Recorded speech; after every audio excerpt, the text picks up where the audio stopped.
Welcome back, everyone. This morning, the House is going to be wrapping up its debate and vote on this much-anticipated Jobs Act. Joining us right now with more on this is Representative Scott Garrett, the chairman of the Capital Markets Subcommittee. Also, Representative Maxine Waters, the ranking member of the subcommittee. And Representatives, welcome to both of you this morning. Representative Garrett, why don't you start off and talk a little bit about what's in this Jobs Act and what you hope it will accomplish? Okay, so the bill that we started yesterday and hhopefully will finish today is essentially pretty a bipartisan piece of legislation. It's the Jobs Act, jumpstart our business sector now, has a number of pieces to it. In essence, what it does is to try to help that startup company to be able to grow to the point that they need to and then go public. Right now, it is extremely burdensome for a company to get over that leap, if you will, over that edge of becoming from a private company to a public company, because there are so many regulations in place. And all you have to do is look at the statistics. I'll close on this. Statistics on this, and saying that a few years ago you had about almost 600 companies doing IPOs every year. Then it dropped down to well under 200.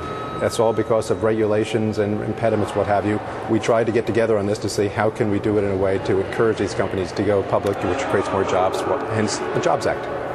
All right.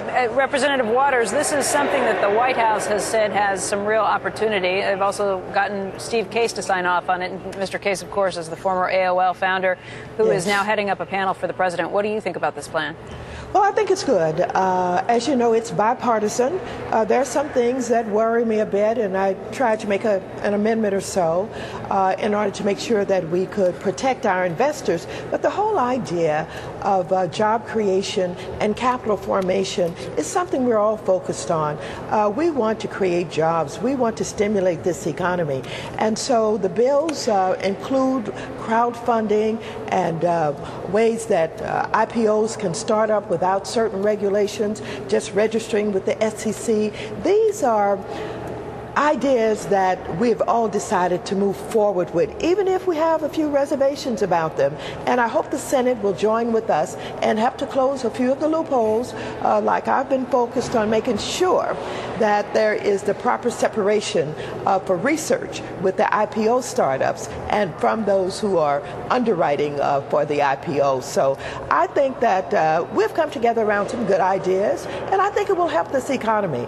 I think it's a good bipartisan effort. Let me ask you this. Is this the beginning of a new era in Washington where there's going to be lots of bipartisan activity coming out? Representative Waters? Well, actually, there are a few of us who work quite well together. It's not always as contentious as the press would have you believe. We'll be able to accomplish more if we can come together around these kinds of ideas. And because we're all so focused on job creation and assistance to small business, this is an area that I think we can work better together on. Okay, what are some of the other areas that you think that there are some real seeds? Actually, I'd like to hear from both of you on this. Well, don't forget, we just came together around the payroll tax exemption. After a lot of prodding and a lot of waiting. Yes, it was, but we did it. Congressman Garrett?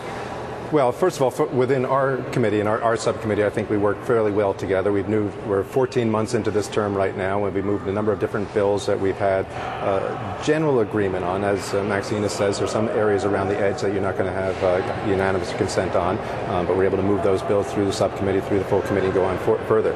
I guess the bigger area that we'll need to address in general going forward is on the outside the financial services side, is on the budgetary issues and that sort of thing. Payroll tax is one that did get through in a bipartisan manner over some of our objection, but the bigger issue that we'll have to deal with is how do we come to grips with the debt that this country is facing and long term. Yep. Can I follow up on that? You know, Sure. Simpson-Bowles was a bipartisan package. It had people who were liberal, people who were progressive, people who were conservative signed on who were part of the commission. I wanted to serve on the commission. Okay. Is there any chance Maxine and yourself could come together and support the commission proposals and get that moving again so we can get something done on the deficit? Well, actually, you're talking about a huge effort. Yeah. There's so much involved in that. Until that's not easy. That's very complicated. If you take a look at Simpson-Bowles, you will find that some of us agree with some of those things, some disagree with some of those things. You really do have to work at a comprehensive response to something like that. So it's not ever going to be just signed off automatically by either side. But isn't that the point? I mean, if it went to the congressional vote, at least, an up-down vote, there's going to be something in it that irritates everybody, because the only way you find something that is truly moving across both party lines and trying to actually address a very difficult problem is to probably tick off just about everybody involved. Well, of course that happens, and as you know, when I talk about how huge this is, you're talking about undoing some real safety net programs that people have depended on, and we have to figure out, what do we do about that? How do we offer some measure of protection to the least of these who have had something to look forward to for a long time, and just get rid of it and move on to something else? And that's not easy. You two have been getting closer as the interview. This is working. At first I thought Scott, I didn't think you took a shower today or something. I mean, you guys were you had cooties or something. But in the Journal today, Representative Waters, it talks about now small is beautiful. This is the best we can hope for in this politically charged environment. But then the Journal, as you can imagine, does take a shot at the end that there's literally dozens of bills in the Senate that House Republicans have passed that would do a lot of these similar things, but they're all stonewall because they don't include tax increases.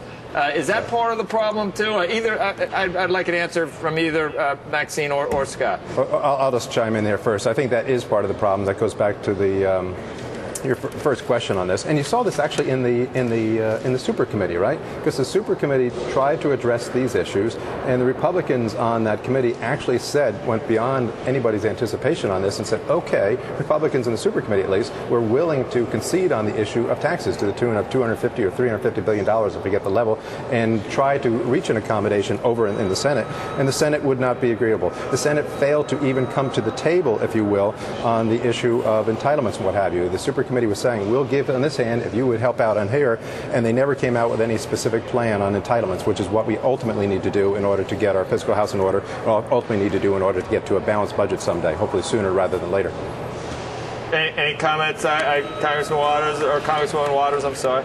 Well, as we're talking about this, I'm really thinking about what can we do now to create jobs. This transportation bill is very important. We need to get that transportation bill up and out.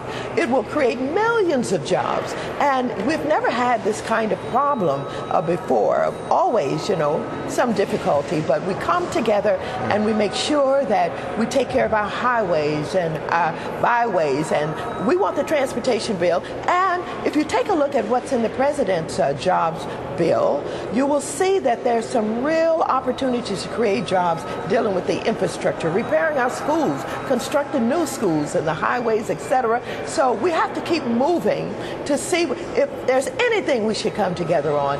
It is these real ideas about how to create jobs. Yes, they can say this is small, but this is an effort, and I'm very pleased to be a part of it. And as you heard Steny Hoyer say on the floor yesterday, when some people complained about, well, we've heard these bills before, he said there's nothing wrong with the second time around. So we're trying to do job creation and assistance to small business. They've got to have the capital. Capital formation is extremely important. And, I think we should be given a little credit for this. All right, Representatives Waters and Garrett, thank you both very much for joining us.